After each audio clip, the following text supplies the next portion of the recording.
Get autographed copies of New York Times bestselling author Cynthia Brian's books at www.starstyleradio.com. Get inspired and motivated to be your best self with Be the Star You Are, 99 gifts, and Be the Star You Are for teens. Buy cases at a deep discount to give away as gifts and premiums. Visit www.starstyleradio.com or call 925-377-STAR. 925-377-STAR. 925-377-STAR.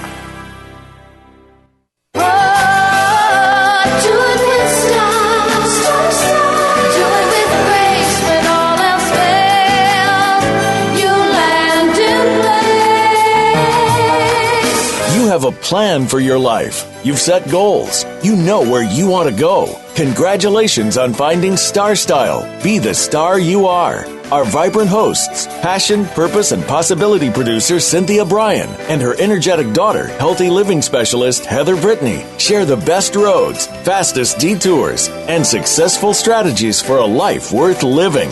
Reach your potential with their personal achievement coaching, miracle moments, inspiring guests, titillating interviews, and business bites. Be introduced to new books and innovative ideas that encourage you to live a positive, sustainable lifestyle while achieving your dreams. Ignite your power, make a difference in the world, and shoot for the stars. It's the Power Hour of living, loving, laughing, and learning. On Star Style, be the star you are. Lend us your ears. The party starts now. Never say never. Live your dream. Well, it's party time again. Hello, Power Partners. Welcome to our informational playground. This is Star Style, be the star you are. We're coming to you live on the Voice America Network, the Empowerment Channel. And the show is brought to you under the auspices of Be the Star You Are charity. My name is Cynthia Brian. And I'm Heather Brittany. And we are here to help you seed, stimulate, and support space for positive, meaningful conversations. The miracle moment for today is by Wayne Teasdale. Kindness is the highest form of intelligence. And I would have to agree with that. I agree. Yes, always be kind no matter what, because kindness will really help you be happy in life. Well, we have a really interesting show for you today. Coming up here in segment 1, Heather's going to be talking to us about the blue zone, the regions in the world where people live past the age of 100, and how those, their diets, their lifestyle, what we can learn from these centenarians. And then in segment 2, we are going to be talking about Diane Von Furstenberg.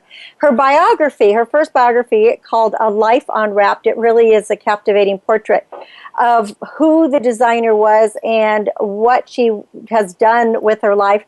And definitely how, revealing and what would I say? She was just a one-of-a-kind kind of woman. And so that'll be coming up in segment 2. And then we're going to talk about affection in segment 3. So a lot coming up. So we want you to sit back, relax, and enjoy Star Style, be the star you are. So Heather, blue zones. I have always said I'm going to live to 108. So I really do want to know what I have to do. What are these people doing? Where are they? And why are so many people in these blue zones living past 100? All right, so kind of take on the whole thing of this. What really brought, we've talked about this for a long time. For people who don't know what a quote-unquote blue zone is it's basically this concept they've created of these areas, these demographics, that they've discovered that people are living past 100 years old in a large population of it, not just, there's one very old person in the town. And it's, there's certain sort of hot zones with this. And, if Okinawa, we've known for a long time about in Japan. So what really they're trying to find out is these certain areas of why such a high amount of people are living for so long, especially, with all these things that we're exposed to and how this kind of are the life that we're living. And, they're finding these things of, trying to find out, is it that they're not smoking? Is it the diet? Is it the air? What is it?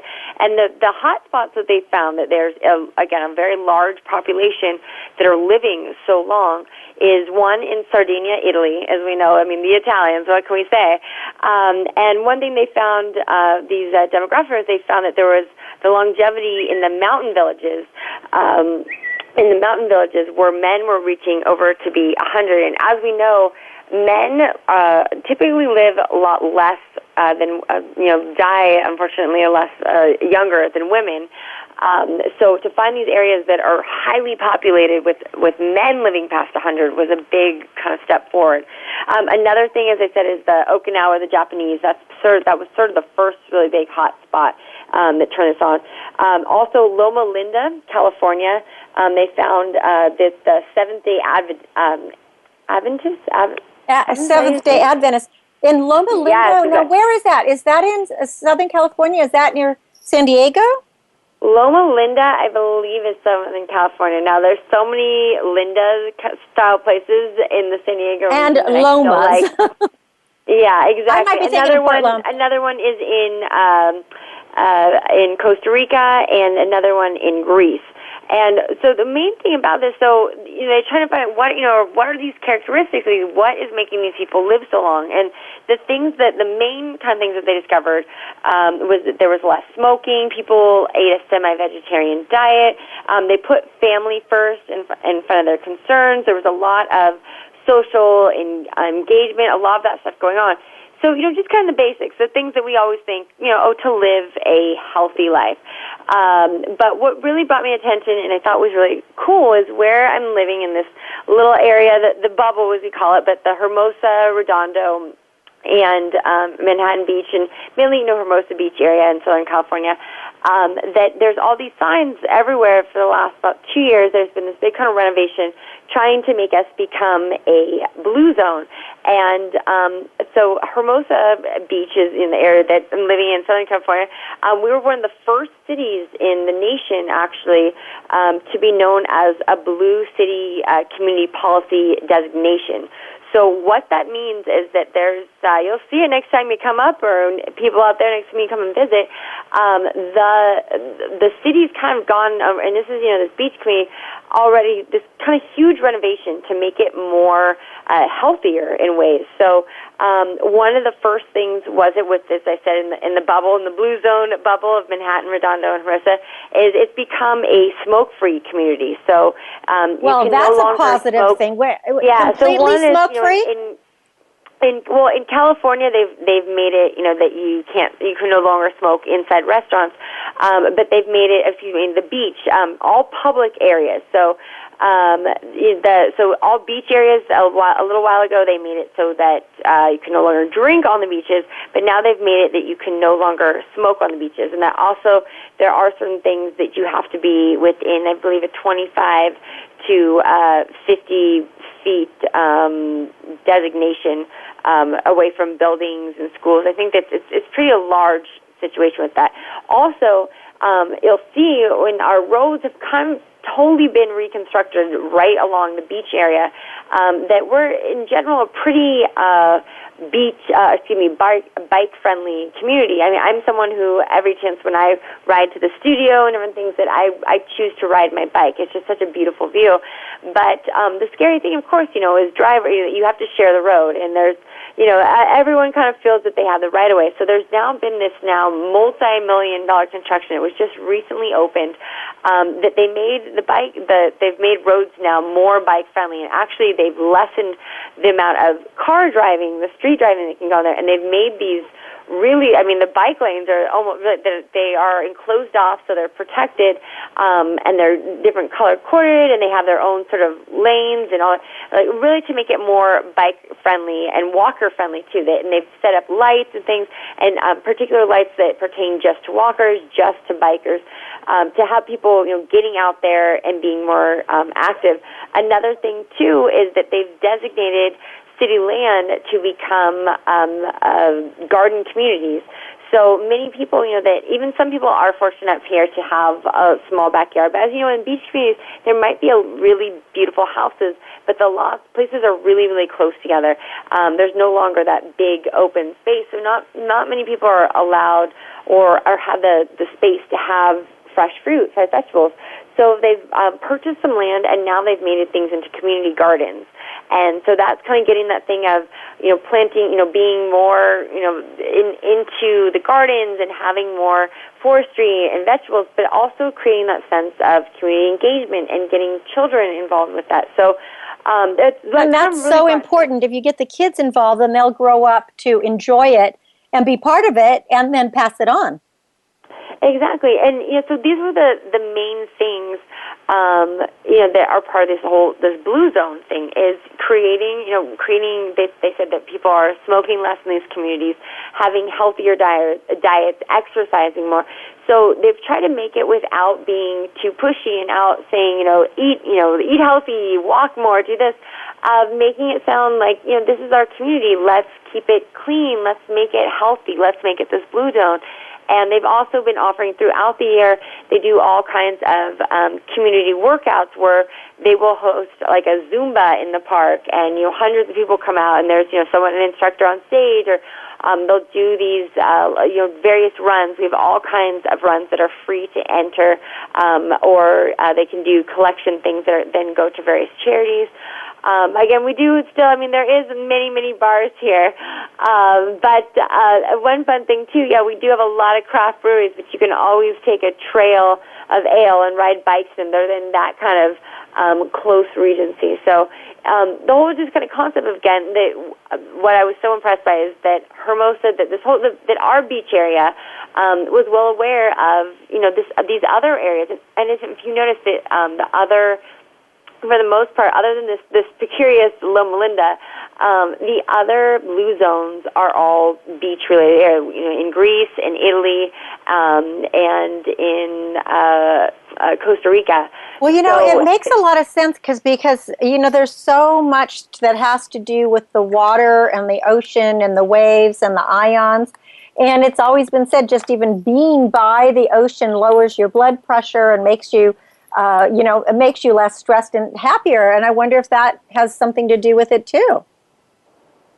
100%. So I think another thing is, just that fresh ocean, salt water, and I think we want to preserve that. So I think what was so astounding to me is that our community stepped forward to really, we want to have one of those. We want people to have longevity here. We want to be living longer, and I'm just more and more seeing all these activities throughout our community, and I think it's fantastic. So hopefully, other areas that potentially more inland or just anywhere stepping up or bringing this, I think, this is such an innovative thing and such an important, and it's been really molded into this way that doesn't come off, again, as pushy. It sounds exciting for our community of, I think, especially in California, as people know, we are super, go green, go hippie style.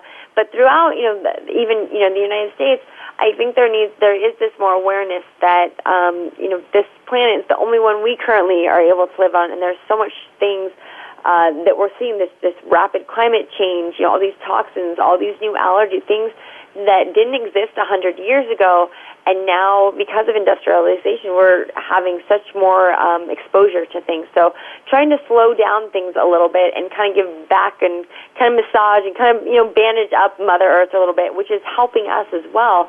So again, the main things for these blue zone things, the kind of takeaway for everyone is the main things they saw is that they said semi-vegetarian diets, that you hear everything off and on about all these different fads. Every week it's don't have sugar, now sugar's good for you, now salt's bad, now you want salt. But again, moderation and everything. But when it comes to meat, as semi-vegetarian, having more vegetables, making meat a less priority, not an everyday thing, and having healthy omega-3 fishes. Again, if you're doing completely vegetarian, that's even healthier as well. Again, getting a good amount of exercise, family time, community time. We are very connected to our electronics nowadays, and that we see this more and more, that we're no longer having this social interaction. So that's another main thing, especially with these gardens and all these other things that they've set up, is it's not only promoting health and proper eating, but it's also promoting community engagement, that other families can come together. They can do something that feels like a community building something, which isn't really a prevalent thing anymore with with today.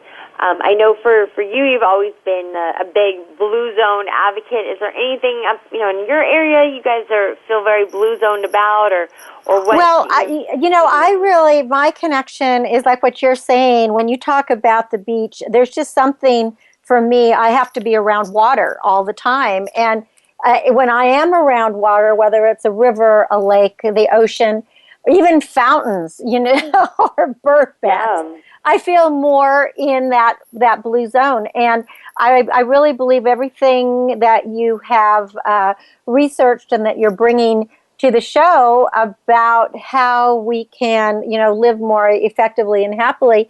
And the fact that so many people are in areas that are on the coast or on the seashore, I think it just makes a lot of sense. I also feel that if you're in rural areas, again, this is just my preference, but I really do feel that having nature around you is going to help you live longer and be a type of blue zone. And when I say nature, I mean, I know that, the main populace lives in cities, and but there always are parks. You can always get out of the city and get to a hike or get to a hill.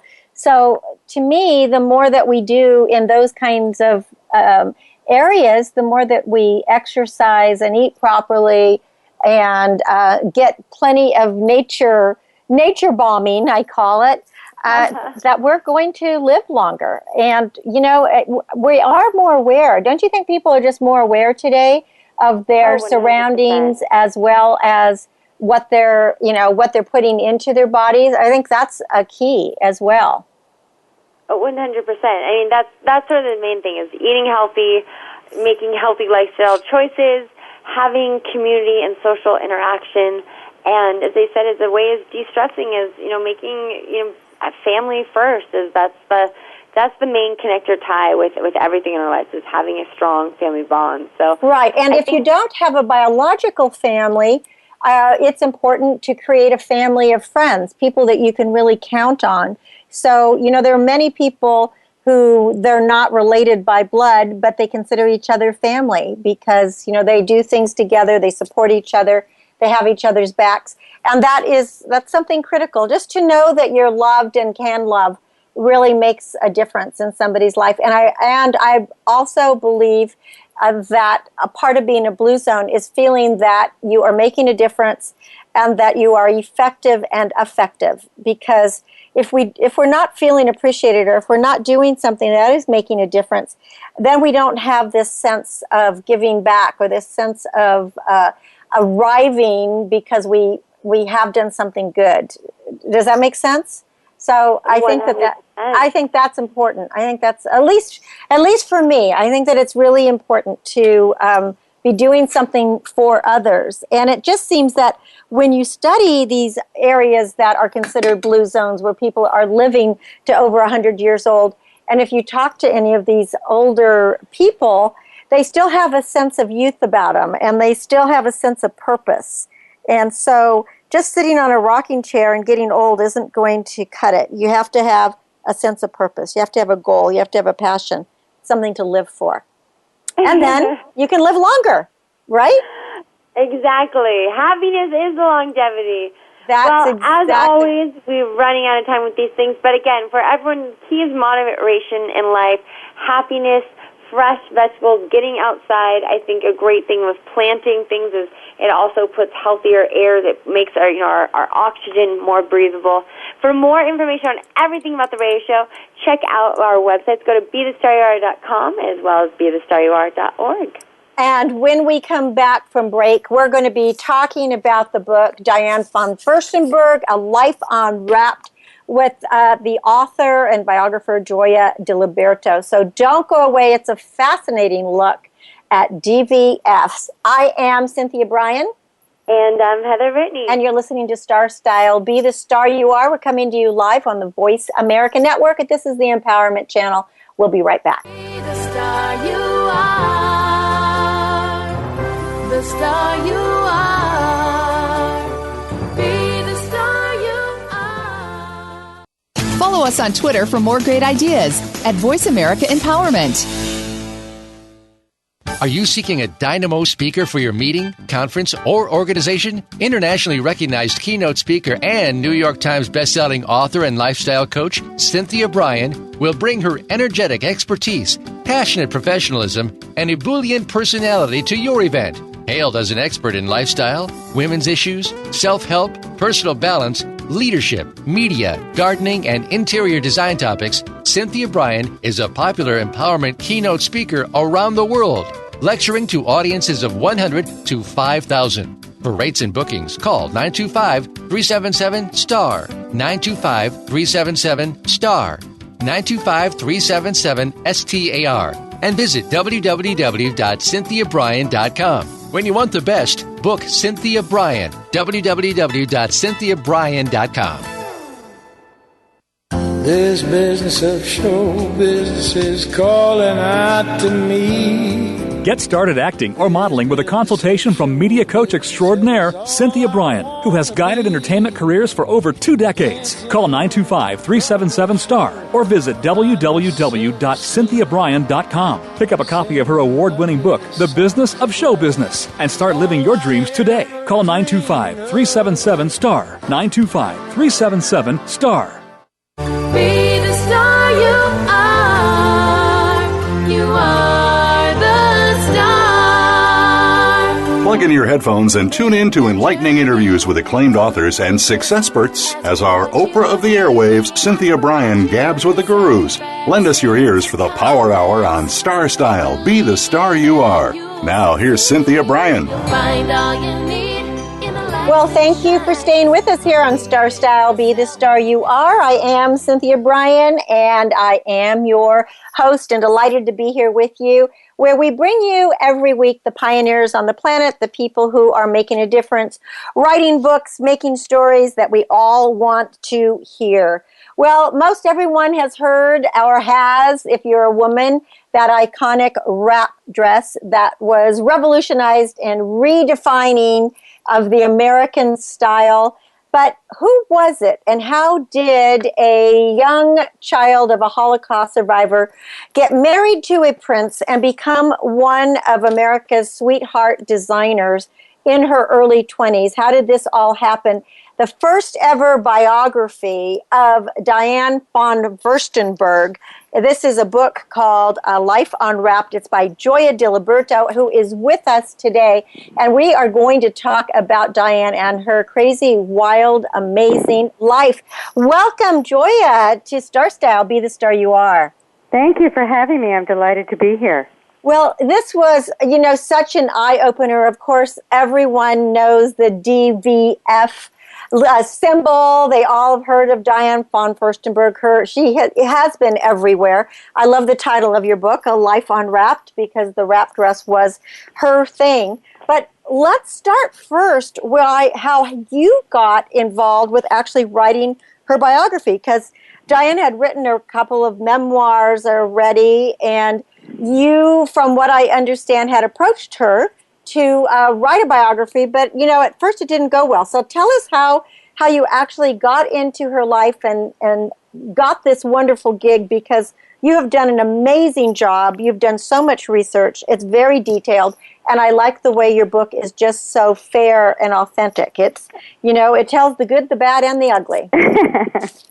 Thank you so much. It's so nice to be appreciated. Well, I have written several other books. The book that I wrote before this was a novel about Coco Chanel. I love fashion.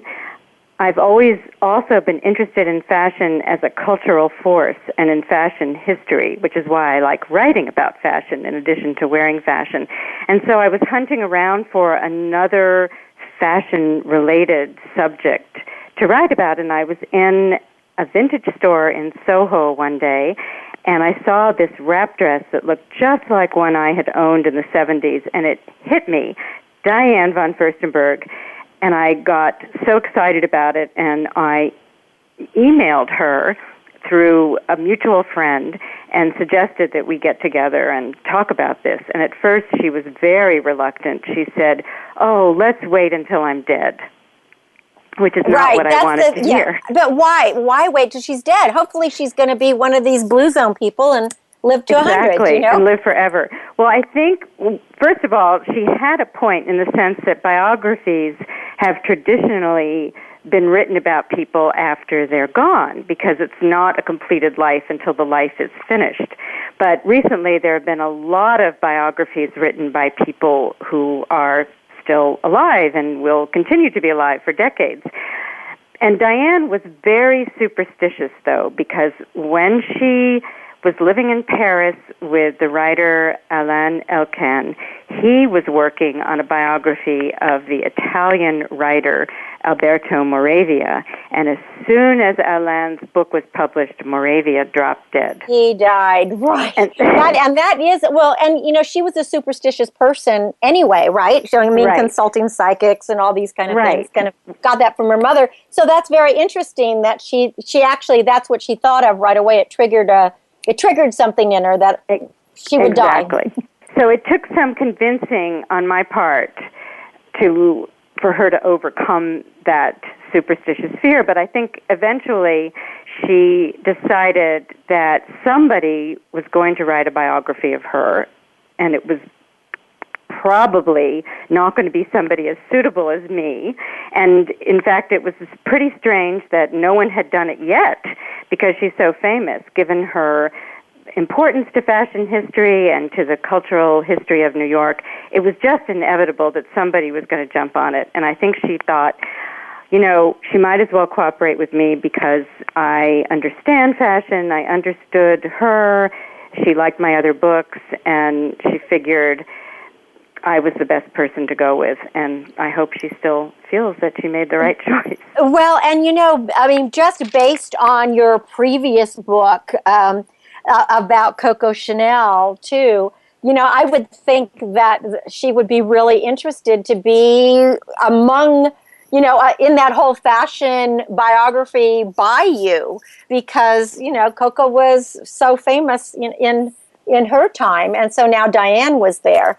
So anyway, congratulations on getting this, and I thought it was quite interesting when you saw her and you wore your little wrap sweater and your wrap thing, and she and she actually looked at you and she gave you the applause, you know, like, oh, thumbs up, like, okay, you did it right. And then she was like, oh, yeah, but this is how we showed it on the runway. Right. Right? Exactly. So you had done your homework, Gioia. You walked in like a runway model. That was very smart of you. Well, let's get to her life. First of all, let's start a little bit with Lily and the fact that she was in Auschwitz. And that was just a horrific time. And obviously, once the war was over, and 2 years later she had Diane. And it seems like throughout her life she always tried to be a positive person until that time she had the breakdown in Berlin when she heard the German language.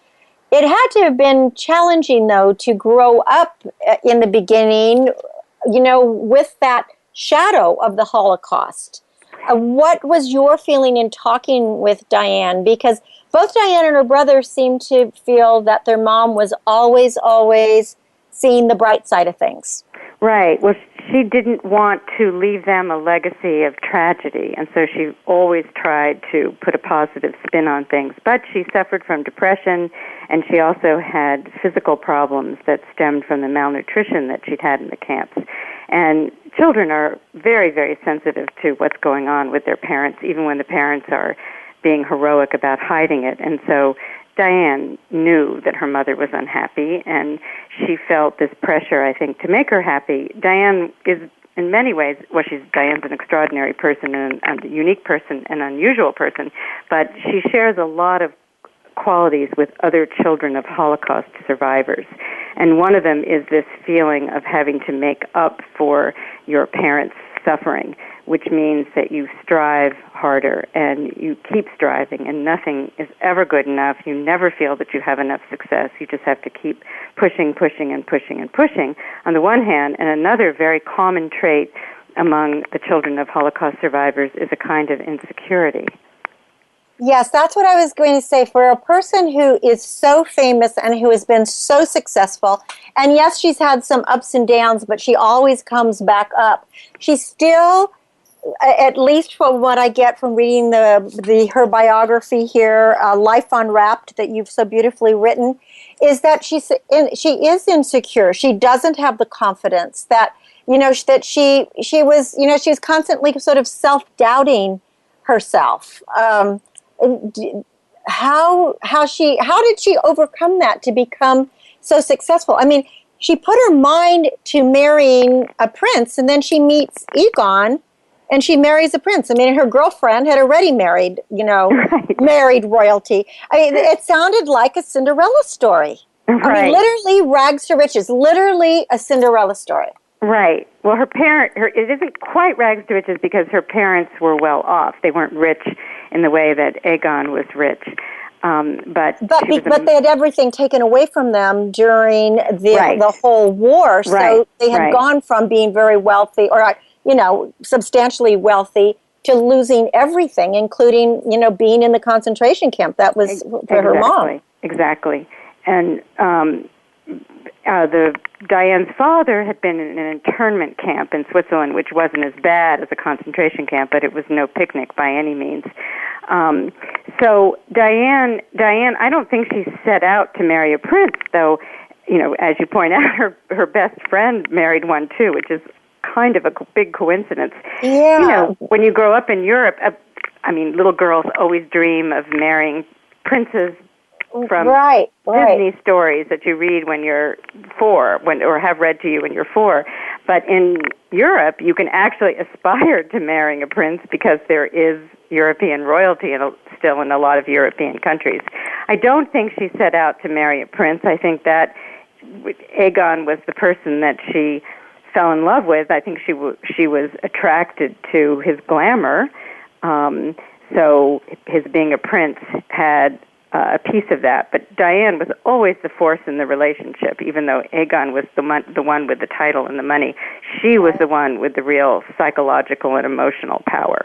Well, and it seems like throughout their relationship, whether they, were married or separated or whatever, that he aspired to be more like her. I mean, everything she did, he copied and did something like it. She would come out with a fragrance, then he'd come out with a fragrance. She wrote a memoir, he had to write something, whatever.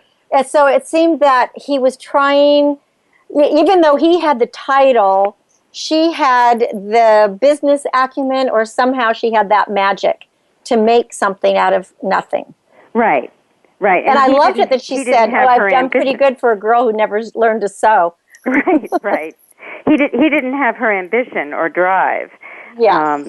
And that probably comes, too, from the fact that he never had to do anything. He was a prince. Everything was given to him. Right.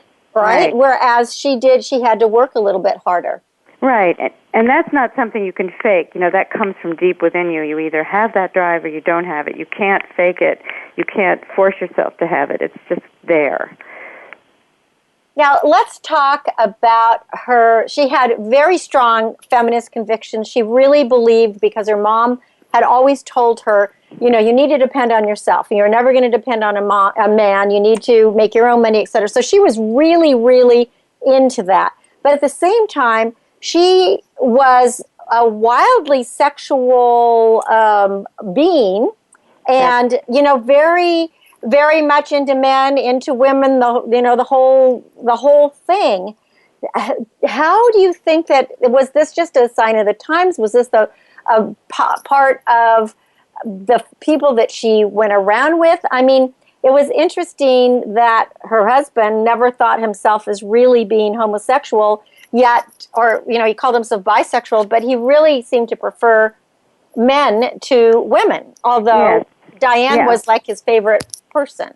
Right. I mean, I think of Aegon as being gay, though Diane insists that he was bisexual, and of course he did have relationships with women, and he fathered 2 children by her. But I think that Diane's sexuality was, to a certain extent, part of the times. The 70s was a wild and crazy time when people were just, anything went, and people were sleeping with everybody, and there was a lot of experimentation. And I also think that it informed her fashion aesthetic because her style has the heat of sex flowing through it. It's a very sexy style, and exactly. I think that it was just something that was very, very, very much a part of her life, and she had kind of a man's attitude, a traditionally man's attitude towards sex, which was that she felt she should be free to sleep with whoever she wanted to sleep with, and she did sleep with whoever she wanted to sleep with, and she, to this day, I think I quote her in the book saying it's one thing she doesn't regret. She's very open about it, right? Very She's open about it. And has no regrets about it, and is very, looks upon that period in her life as a great adventure and something that she is very happy that she experienced. Well, and, the fact, too, when you say that she never looked at him as being gay but bisexual, it was the same with her. She was shocked when that reporter asked her if she was gay or if she preferred women, and it was like, what? I could never live without men. But she was attracted to many women as well, and that the young girl, was her name Gioia, the model? Girlhood friend, and Gioia also, she was very attracted to Gioia. Right, and unfortunately, Gioia died of AIDS, I think, in 1986, but probably from all the drugs. That was a very sad thing. But, when you talk about her styles being really drawn from maybe her sexual appetite, it's very interesting how quickly she became an icon, because she was just in her 20s when she unraveled the wrap dress. Exactly. And it really, I think, still to this day is a dress or a style that is still flattering to almost all body types and is so comfortable. And I think it probably is something that it never goes out of style. Right. And as you say, it is something that's flattering to women of all ages and of all body types. It's not like a young style that you have to stop wearing when you reach a certain age. And I think that at the time she did the wrap dress, it was when women were just going into the workforce in great numbers. And there was this feeling in the 70s that if you wanted to compete with men in the workplace, you had to be a little miniature man. Right. So, she didn't agree with that. No. And so you could find pantsuits, you could find Oxford shirts in the department stores, and that's what women were wearing to work. They were dressing like little men in suits, skirt suits often, but still suits with Oxford shirts and sometimes even ties and clunky shoes. And nobody was doing a sexy little dress. And, of course, Diane had come from Europe where women were wearing sexy little dresses. And she saw this void in the market and got the idea that if she supplied American women with a sexy little dress, they would go for it. And boy, did they. And, of course, and still today, her name is obviously going to be in history with all the great designers. And just having the DVF nomenclature that, she has created, she really has influenced so many up-and-coming young people and young designers that are out there. How about her business history? I think it was interesting because she really didn't have a business background. No. And it seemed that in the beginning, when you think about young people coming up, because I know that she aspires to help, especially young women. She really cares about that. She believes in, she seems like she's a very loyal person. When I read, it seems to me that she's loyal to her friends and her family, and she cares about people, which I think is just really a wonderful thing. But when you think about people coming up today and wanting to get into the fashion world, it seemed that it was her ties to Egon and his world of influence that helped her really launch. Yes, because Egon was part of this social world that included a lot of New York designers who were just coming into their own as a style force. Before the 70s, really, American fashion was nowhere. certainly before, it was only in the 50s that it really started, but in the 70s there was this explosion of American style, and you had a lot of famous American designers like Halston and Stephen Burroughs and Bill Blass. And Aegon knew all of these people because he was part of their social world, and so Diane had entree through Aegon, and she got to go to the back room of their studios and see how the fashion was made. And also Aegon was obsessed with fashion himself, and he helped Diane. His taste was very different from hers, but he helped her look at clothes as a designer. And that got her thinking that she could be a designer and have a design business. And they were so beautiful together. You know, they really were a very dynamic, a jet-setting kind of couple. Yes. And so, I think that just the sight of them together was exciting. And looking, there was, you write in the book, and we're talking with author Gioia Diliberto. She is the author of the new book, Diane Von Furstenberg, A Life Unwrapped. And you talk about how when they were, they would go out to different places and, they would be at different parties, etc., how the men would flock to him, the men would flock to her, that it was like everybody was always looking at them as being this beautiful couple. And that, I don't remember who it was, but it might have been a Newsweek. When she was doing Newsweek, they didn't believe that she was only 28 because she looked so young. And they actually made her produce her birth certificate, which she did. She got it from Belgium because she was kind of wise beyond her years, right? That's true. She was famous at such a young age. There were so few women who were famous when they were in their mid-20s and she's now been around for so long, nobody can believe that she's only 68 today. Right. Because she's been on the scene for 40 years.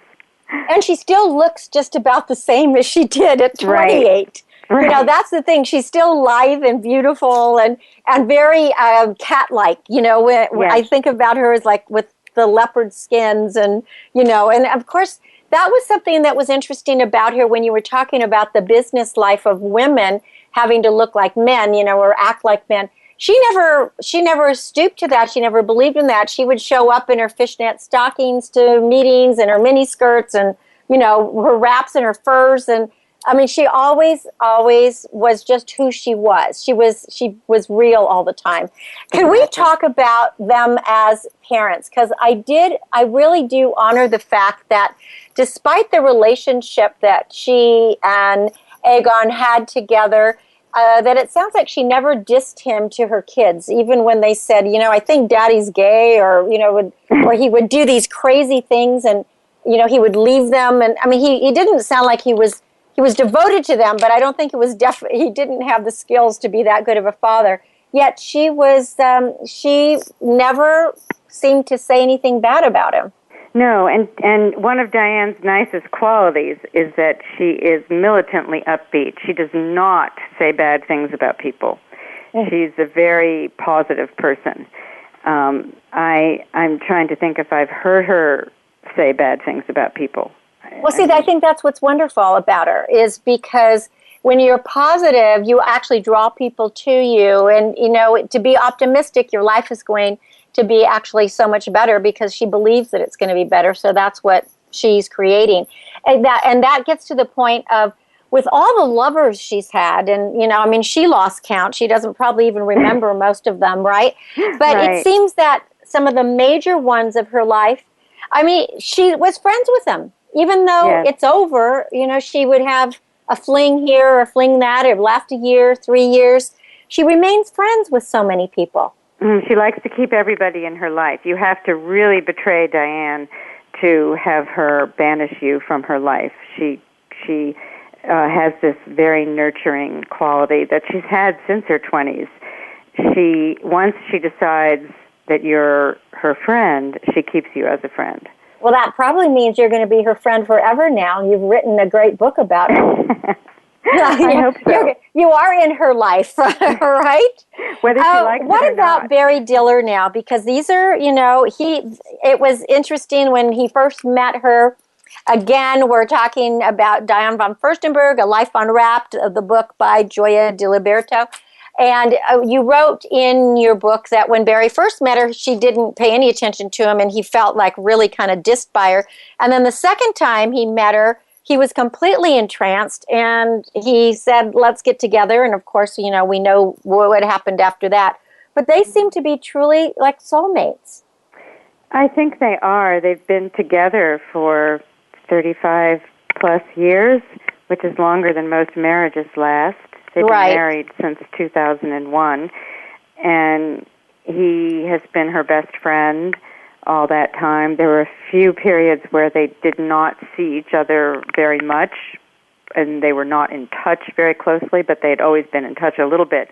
And then there were other periods when she was dating other people, when they did stay close in touch, and he helped her. He was a business advisor to her at some key point. And there was that point when she, when the wrap dress, actually, she opened the papers that day, and all the big stores, I think 6 of the major stores, had discounted the dress like 50%, and then Women's Wear Daily wrote that terrible story about how her wrap dress was getting discounted, and then all the stores across the nation did. And then she lost that business, but she's, her comment to then was how she really felt betrayed by many of her male advisors, because when she was writing high, they were all like, go, go, go, go, but then they didn't have an exit plan for her. No, and she has to take responsibility for that too, because she had no business experience, and she did made the classic mistake that people make when they're having a big success, which is not stop and slow down and take a real measured look at how you want to grow. Because after a few years, women already had 2 and 3 wrap dresses, and they didn't need any more. And she was still churning them out, 25,000 wrap dresses a week. She was not diversifying. She was not finding another product to replace the wrap dress. And when the wrap dress craze ended, her business tanked, and she almost lost everything. So now, what do you think is next for DVF? I mean, it seems that she always can reinvent herself. Even when she falls, she gets right back up. Right. So that's to me, that's something that's very empowering, and that says a lot about her fortitude and her strength of character. What do you think is the next step for her? What does she want to do? Well, I think I know what she would like, and that is to be a global brand on the order of Chanel, a brand with soul, as such brands are known, and a brand with soul is a brand that stands for intangible qualities, not just the founder, not just the real Coco Chanel or the real Diane Von Furstenberg, but stands for, in Coco Chanel's case, a kind of elegance and luxury. In DVF's case, it would be on-the-go glamour. And so Diane would really like to be that kind of brand with soul that will last long after she's gone. Of course, Chanel has been dead since the 70s. And I think Diane would like to pass the business along to her granddaughter. Her children have no interest in running it, but she has a granddaughter who is very interested. The girl is still just a teenager, though, and hasn't completed her education. But it's hard. It's difficult. She has a long way to go to becoming that brand. So we'll see what happens. It must be very gratifying, though, that she does have a granddaughter who's interested. And, it is fascinating how that goes in generations. Very often the children are not interested in following in the footsteps of their parents, but the grandchildren are. Right. And it would be wonderful to continue. What are some of the steps that she has to take? I mean, she's already globally known, but to get to that level of, like the Coco Chanel, that has to be another hurdle. Right. Well, to get to that level, you have to have an accessory that people are willing to pay a premium price for. So that in the case of Chanel, and the reason that Chanel has lasted is because it has stayed in the Wertheimer family for all these years. The Wertheimers were the family that did her perfume way back in the 20s, and they continued to control the company. Coco Chanel did not have any children, did not have any heirs, so when she died, it all went to them. But you need that perfume or that handbag or that pair of shoes that large numbers of people will pay a premium price for. And a problem for Diane is that she has been known for clothes, for dresses, and her price point is at the midpoint of the runway, not the high end of the runway. And fashion is very aspirational, and so to get people to pay that high price when you have been known for your very mid-price clothes is a difficult jump to make. Right. For example, I assume that she's still working on this, and who knows, that teenage granddaughter may come up with the next great idea. That's true. That's true. You know, you never know. I also just found it interesting. You know how when she went to Bali, she picked up the guy on the beach and tried to change everything into Balinese and tropical, but you never know where your next idea is going to come from. You never know. It sounds like she's definitely experimenting, and she's had an incredible run, but I wish her all the luck in the world. And she's very fortunate to have you as her biographer. So let's give out your website. It's gioiadiliberto.com, and I'll spell that for our listeners, GIOIADILIBERTO, GioiaDiliberto.com. The book is Diane Von Furstenberg, A Life Unwrapped. It's absolutely fascinating. And all the affairs she had with movie stars, I wonder if there's just anybody who hasn't known Diane. I mean, it's... I told her that I could write another book called Celebrities Who Love Diane Von Furstenberg and fill 400 pages. I think you could, because I can tell by just reading this, you've only touched the surface. She's a very fascinating person.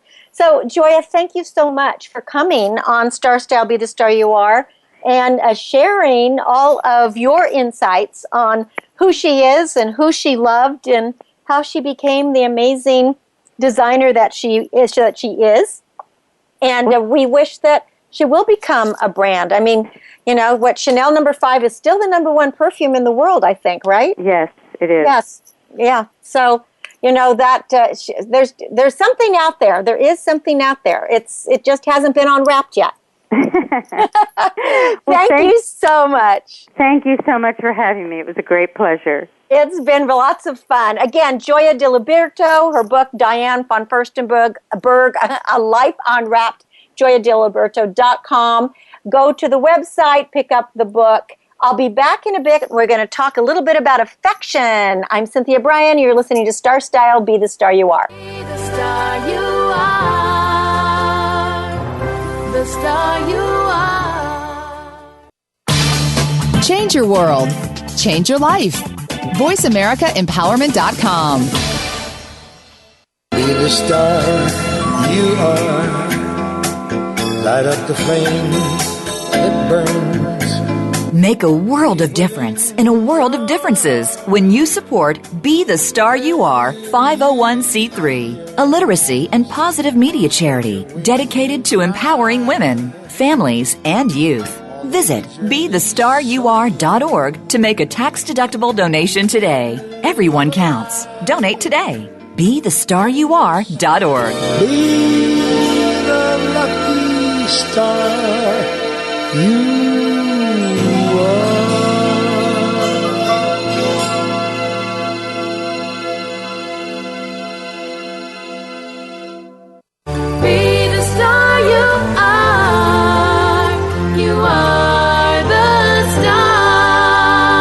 up your energy and jumpstart your dreams with positive, life-changing interviews and star-studded conversations on our award-winning program, Star Style, Be the Star You Are, hosted by the passion, purpose, and possibility producer, Cynthia Brian.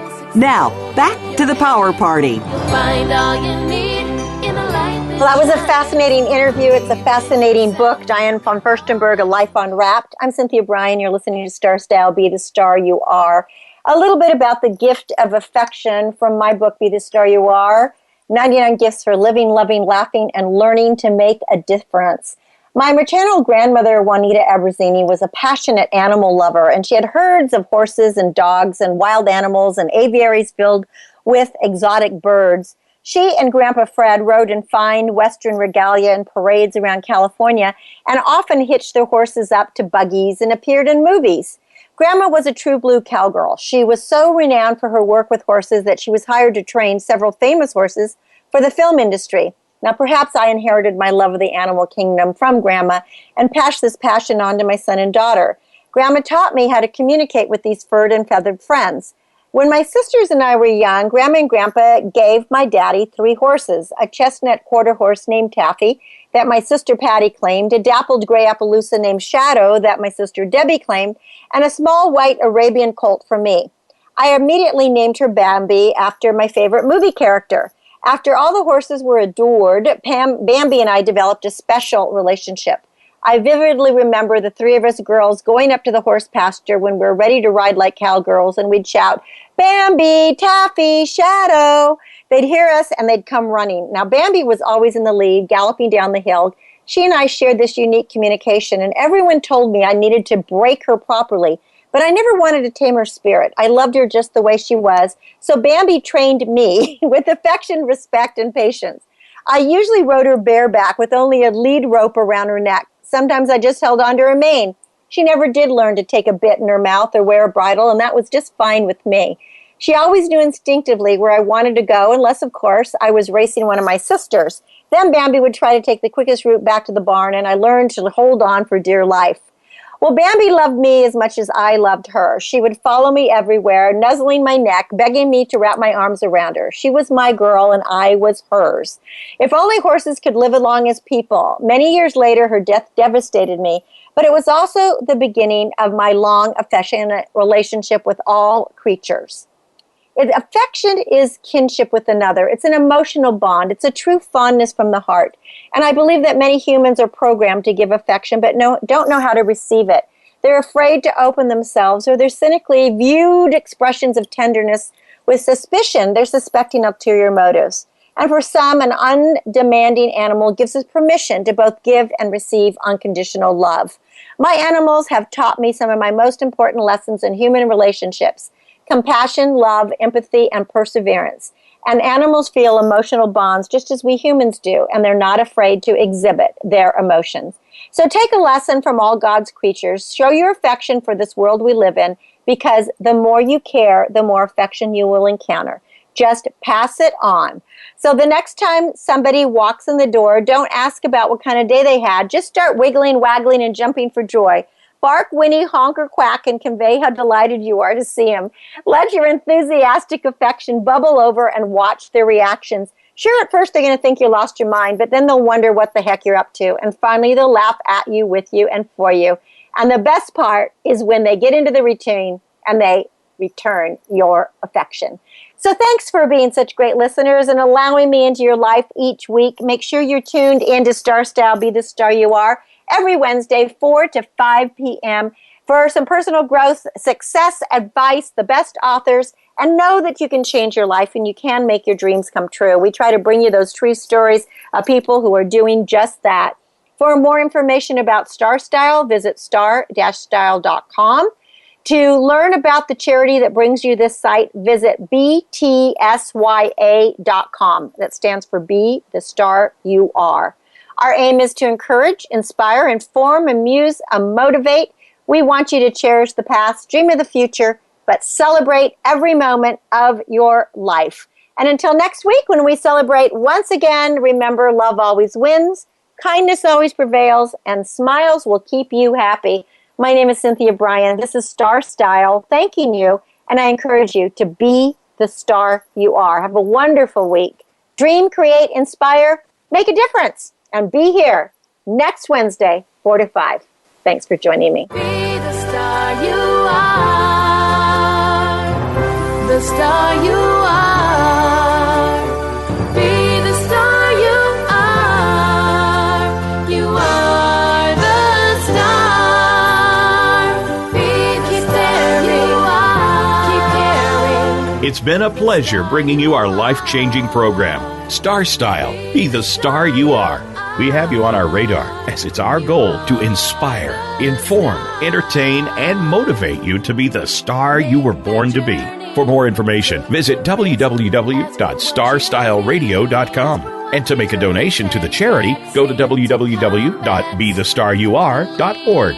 Ignite the flame that burns brightly within. Take charge of your life and coach yourself to success with our dynamic hosts Cynthia Brian and Heather Brittany every Wednesday at 4 p.m. Pacific Time, 7 p.m. Eastern Time, right here on the Voice America Empowerment Channel for another serving of champagne for the spirit and a power boost to live with Star Style. Until we celebrate together next week, be the star you are.